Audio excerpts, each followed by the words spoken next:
Tere tulemast vaatama Trinity äriõiguse töögrupi neljapäevast nõuannet. Täna räägime ühest väga sageli esinevast äriõiguse müüdist. Tihti küsitakse, et kuna tütarühing jättis oma kohustused täitmata, siis kas kohustuse täitmist saab nõuda emaühingult? Tema ju vastutab. Tegelikkuses see nii ei ole. Kuigi emaühing ja tütarühing on omavahel osaluse kaudu seotud, siis õiguslikult on nad siiski eraldiseisvad isikud ja see tähendab seda, et nad vastutavad oma kohustuste eest iseseisvalt.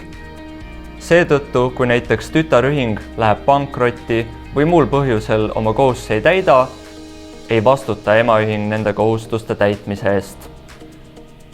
Seega tasub seda silmas pidada ja olukorras, kus on nii emaühing kui tütarühing pildis, ei anna emaühingu olemasolu iseenesest mingit lisatagatist.